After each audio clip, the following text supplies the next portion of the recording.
సీరియల్లో సినిమాలో నటించాలనుకుంటున్నారా? అయితే వెంటనే మా యాక్టింగ్ స్కూల్లో జాయిన్ అవ్వండి.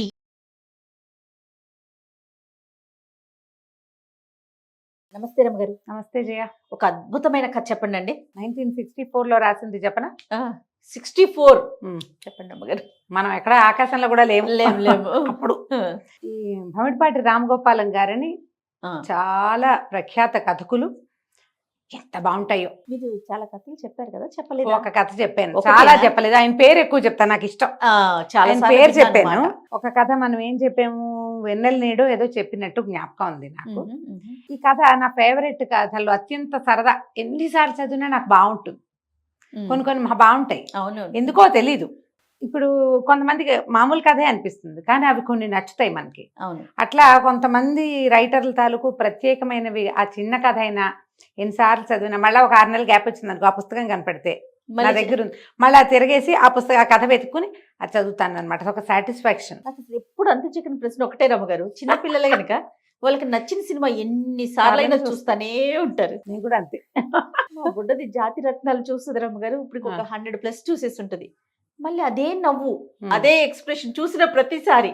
అట్లా మీరు అన్ని సార్లు ఎలా చదువుతారు? నేను కూడా కొన్ని సినిమాలు అలాగే చూస్తా. పాత సినిమాల పేర్లు చెప్పను, నేను ఓల్డ్ అనుకుంటారు మీరు.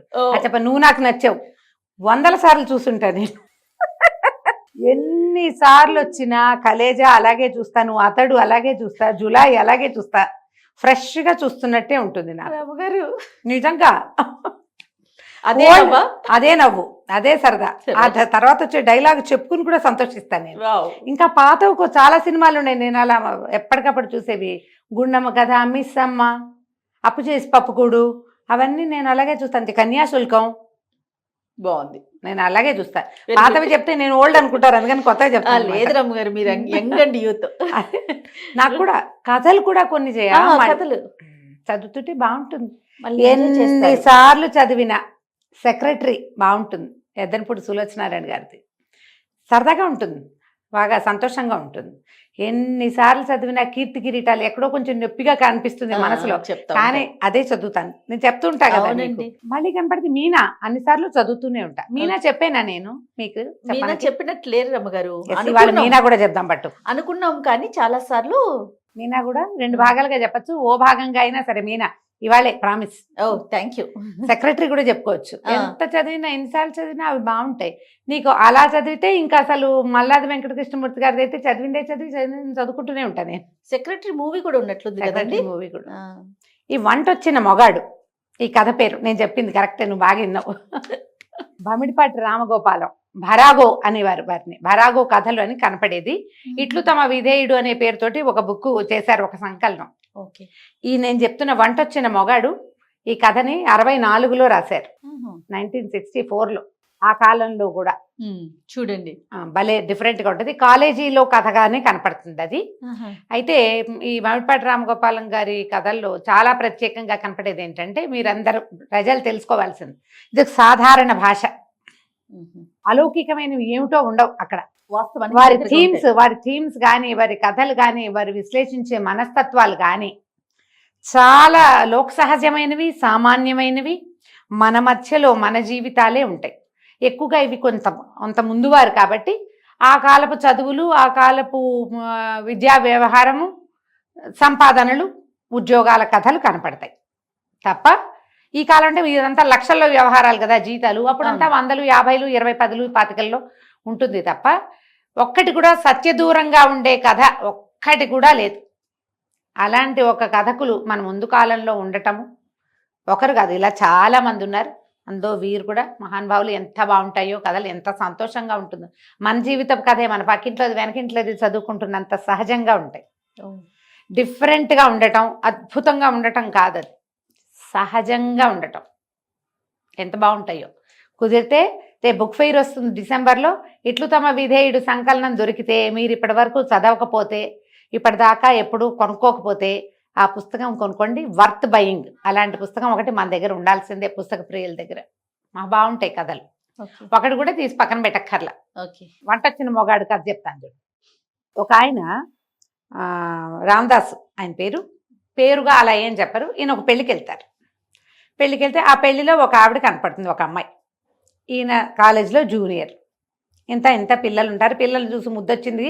ఆవిడ చిన్నప్పుడే ఆయనకు విసుగు, కాలేజీలో ఉన్నప్పుడు ఆవిడ మొహం ఈయన గిట్టేది కాదు, కానీ ఆవిడ పలకరించింది. మొహాలు కళ్ళు కలిసాక మనం పలకరించాలి కదా, బాగున్నారా అని పలకరించింది. మీరా ఎవరో అనుకున్నానంది. అమ్మో ఈవిడ పొగరు తగలేదు అనుకుంటాడు ఈయన. అయితే మీ ఫ్రెండ్ ఎలా ఉన్నారు, వంట వచ్చిన మొగాడు అని అడుగుతుంది. అడిగేసరికి ఈయనకి చాలా కష్టమేస్తుంది. ఎన్నేళ్ళైనా ఆ పేరు అదేనా అనిపిస్తుంది. ఆ వంట వచ్చిన మొగాడు గురించి ఆయన చెప్తారు, ఈ రామదాస్ అనే క్యారెక్టర్ నేను అనే రాస్తారు. తనకు ఆయన చెప్తున్నట్టుగా వెళ్తుంది. ఈ వంట వచ్చిన మొగాడు అన్న ఆయన ఫ్రెండ్ పేరు రామనాథం. వీళ్ళిద్దరూ కాకినాడలోనూ ఏదో ఒక కాలేజీలో చదువుకుంటే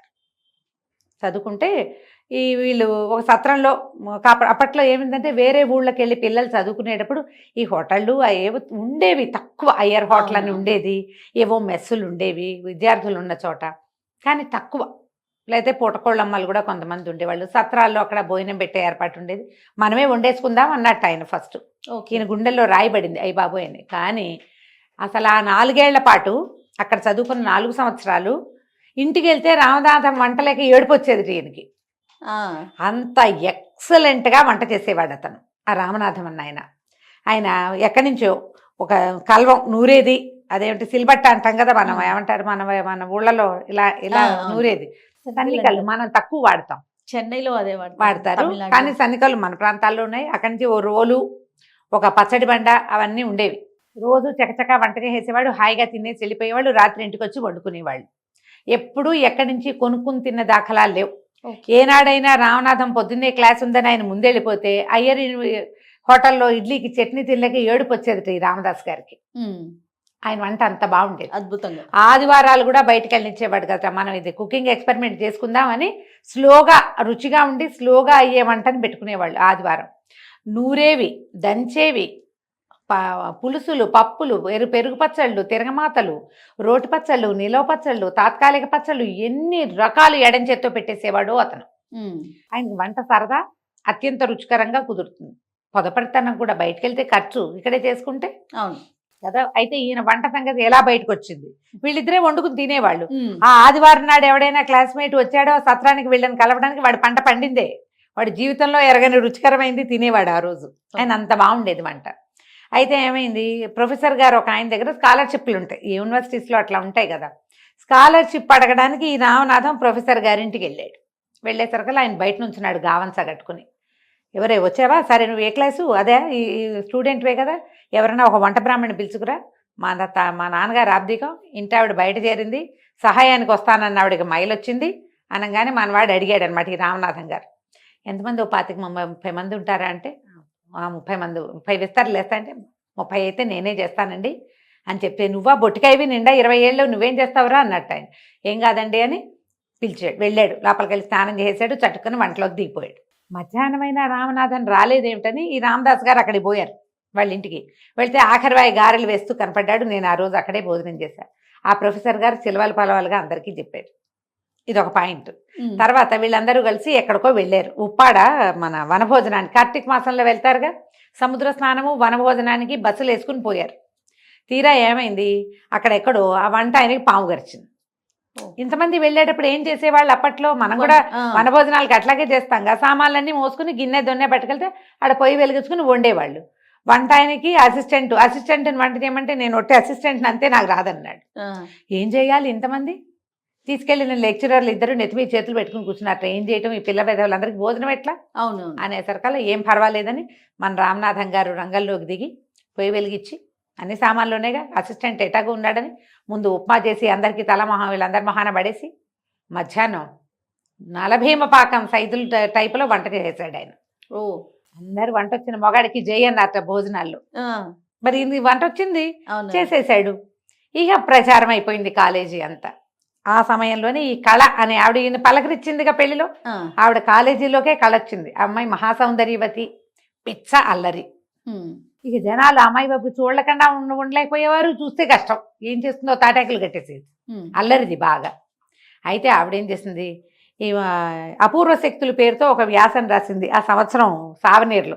ఏటా పుస్తకాలు వేస్తారు కాలేజీ వాళ్ళు, దాన్ని ఏమిటో అంటారు, కాలేజ్ మ్యాగజైన్ వేస్తారు. మ్యాగజైన్లో అపూర్వ శక్తులు, వంట వచ్చిన మగవాళ్ళకి వంట రావటం ఎంత గొప్ప విషయం, నేను ప్రత్యక్షంగా చూడలేకపోయాను, నేను చాలా మిస్ అయ్యాను అని రాసింది. తెలుగు లెక్చరర్ గారు దీనికి ఇదనమాట.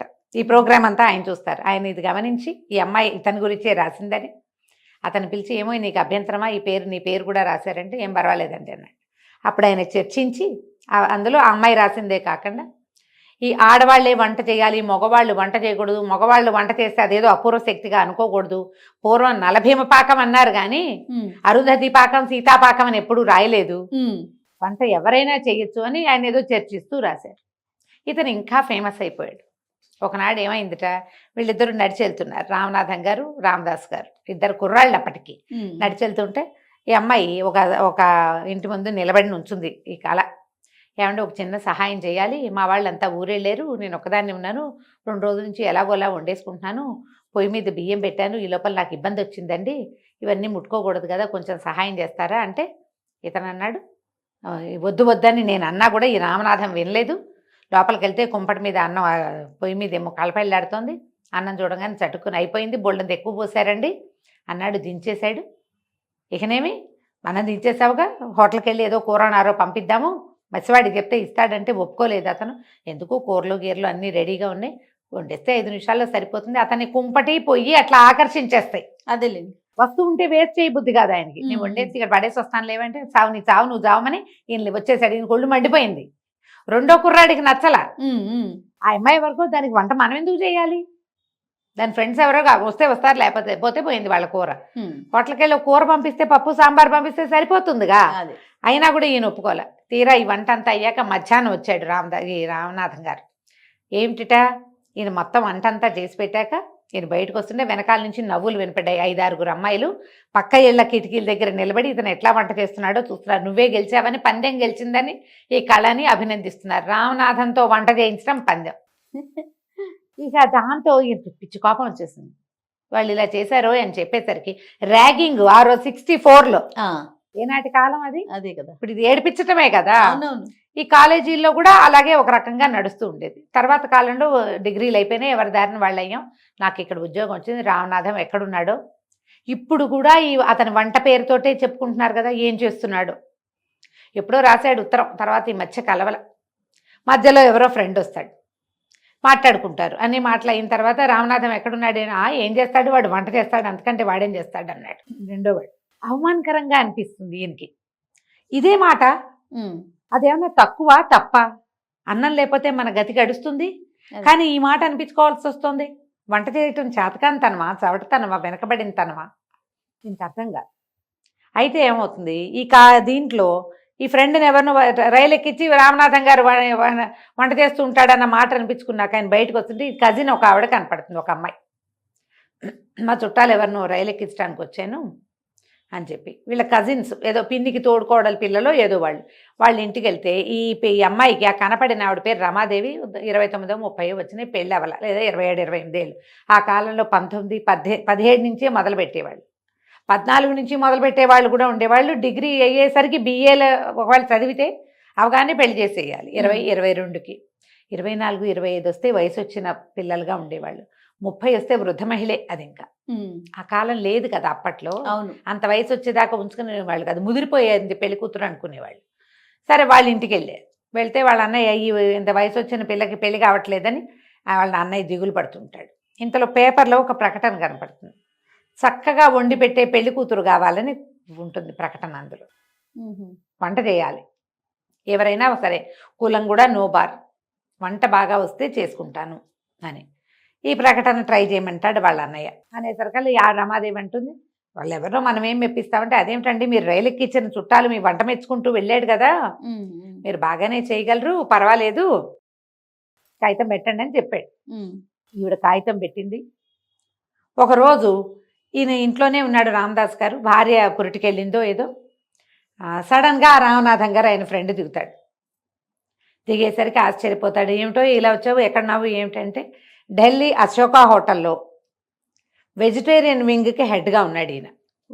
ఢిల్లీ అశోక హోటల్ అంటే అప్పట్లో గవర్నమెంట్ ఆఫ్ ఇండియా అక్కడికి ఎవరైనా సరే అతిథులు వస్తే వాళ్ళ భోజనం అశోకాలోనే. అవును, రాష్ట్రపతి భవన్కి భోజనం సప్లై చేసేది కూడా అశోకా నుంచే. అంత ప్రెస్టీజియస్ హోటల్లో ఆ వింగ్కి ఉన్నాడు. ఇద్దరు కబుర్లు చెప్పుకున్నారు. మనలాగా పులుసు చారు పప్పు మెంతి మజ్జిగ వంట కాదు, ఆడంతా ఏమిటేమిటో రకరకాలు ఉంటాయి. వెజిటేరియన్ వింగ్ అయినా బంగాళదుంపలను ఉడకబెట్టి దాన్ని చిదివేసి దాన్ని ఉండజేసి ఇంకో దాంట్లో ముంచి ఇంకో దాంట్లో పెట్టి దేంట్లోనే వేయించి అట్టా చేయాలి వంట. వెజిటేరియన్ అయితే మాత్రం మనలాగా కాదు. సరే, ఇక పెళ్లి సంబంధాలు ఏమి కుదరలేదు, ఈ సంవత్సరం పెళ్లి చేసుకోవాలనుకుంటున్నాను, పేపర్లో ప్రకటన ఇచ్చాను అన్నాడు. ఈయన చూసిన ప్రకటన ఆయన ఇచ్చిందేనమాట. ఓహో. ఇది నేను ఇట్లా చెప్తున్నానా, మీరు గనక చదివితే ఎంత బాగుంటుందో. ఆ డైలాగ్స్ అవి ఎంత చక్కగా సహజంగా వెళ్తాయో. తీరా ఏమవుతుంది, నేను చూసాను వాళ్ళని వీళ్ళని, వాళ్ళు ఎవరో మద్రాసు వాళ్ళు సాంబార్ అంటే అదేనంటారు, ధనియాలు లేనిదే కుదరదంటారు. పులుసులోకి ధనియాలు ఎందుకు అసలు అక్కర్లేదు, కొత్తిమీర వేసుకుంటే సరిపోతుంది. ప్రాంతాల వారి మార్పులు. సాంబార్ పొడి లేకపోతే ఎందుకు మనం పులిహార చేసామా, పులిహార పొడి ఎందుకు వేయలేదు అని 100 మంది అయినా అడిగారు జయ. మనం పులిహోర పొడే వేసుకోము, పులిహారకి పొడే లేదు. ఆ పొడి వేసిన పులిహార ఘాటుగా ఉండి కడుపు నిండదు, కడుపులో మంట పెడుతుంది. మిరియాలు అవన్నీ వేసుకుంటారు. మనలాగా ఇంత పులిహార తిని ఈ పూట తిని రేపొద్దును కూడా టిఫిన్కి పులిహార వాడుకునే విధానం ఉండదు అక్కడ. ఇంతే తింటారు చిత్రాన్ని. అంటే ప్రసాదం లాగా తీసుకుంటే ఓకే రమ్మగారు, మనం అలా తినం కదా, అదే మనకి మెయిన్ ఫుడ్. ఆదివారాలు ఓన్లీ పులిహారే చేసుకుని పులిహార పెరుగన్నంతో ముగించేస్తాం. ప్రయాణాల్లో పులిహార చేసుకుని పొడేస్తే మనకు కుదరదు. ప్రాంతాల వారి మార్పులు ఉంటాయి. ఏ ప్రాంతానికి ఆ ప్రాంతం డిఫరెన్స్ ఉంటుంది. ఈ ఇన్ని ప్రాంతాలు చూసానే, ఇక్కడ కూడా 2 ఇంటర్వ్యూలు ఉన్నాయి. వాళ్ళిద్దరిని చూశాక డిసైడ్ చేస్తానన్నాడు. తీరా ఏమవుతుంది, ఈ మాట్లాడుతుంటే ఆ రమాదేవి గారు లోపలికి వస్తుంది. ఆ రమాదేవి, ఇప్పుడు రమాదేవి గారు ఇలా మా బంధువులు అని చెప్పాడు. ఓహో, పలకరించుకున్నారు. 2 మాటలు అయిన తర్వాత ఇది వచ్చింది. అనగా ఈ నేను పత్రికలో ప్రకటన వేశాను అని చెప్తుంటే ఆవిడ మొహం ఎర్రబడిపోయింది. ఆ అమ్మాయికి ఇతనే ఆ పెళ్లి కొడుకు. ఏమిటో అది చేస్తాం ఇది చేస్తామంటారు. ఓ వంకాయ సింపుల్గా, ఒక కూర, ఓ కారం పెట్టి కూర, ఓ మెంతి మజ్జిగ, ఓ చారు, ఇవి ఎవరికీ రావు. ఏమిటో వండుతామంటారు. రోజు తినేవి రావాలి కదమ్మా. అవును. నీకు స్పెషల్ ఎవరికి కావాలి? సంవత్సరానికి 4 సార్లు స్పెషల్స్ కావాలి. రోజు కావాల్సింది ఏమిటి? ఓ ముద్దకూర, ఓ వేపుడు, ఓ కలగల పప్పు, ఓ రసము, ఓ మజ్జిగ ఉంటే కాస్త అంత అందులో కాస్త చిన్న పోపు వేసి అన్న, మనకు అదే కావాలి. ఓ చిన్న రోటి పచ్చడి ఏదైనా. స్పెషల్ ఏమిటో చేయటం. ఎన్ని రోజులు తింటారమ్మా స్పెషల్? బిర్యానీ రోజు తింటామా? ఎక్కడ తినగలుగుతాం? ఎప్పుడో ఒకసారి స్పెషల్గా తింటాం. రోజువారీ ఆహారం ఏమిటి? ఇలా తేలికపాటివే. పులిహోర అయినా రోజు తినలేం కదా. ఈ డిస్కషన్ అవుతుంది. అయ్యేసరికల్లా సరే, అప్పుడు తెలిసింది ఈ అమ్మాయే ఈవిడే ఆ ఇంటర్వ్యూ చేయాల్సిందని. అయితే ఇతను ఏమన్నాడు, ఏం వండమంటావంటే నువ్వు చెప్పినవే వండుతారులే అని చెప్తాడు. చెప్పేసరికల్లా నువ్వు పేపర్ లీక్ చేసేసావు అంటాడు ఈయన. అనేసరికల్లా పేపర్ అయితే లీక్ చేశాను కానీ వాల్యుయేషన్ మాత్రం టఫ్గానే ఉంటుంది. ఈ రమాదేవి డెఫినెట్గా ఈయనకు నచ్చింది. ఎందుకంటే అమ్మాయి వంట అలాంటి వంట సహజంగా కావాల్సిందనమాట. ఆవిడ వెళ్ళిపోతుంది.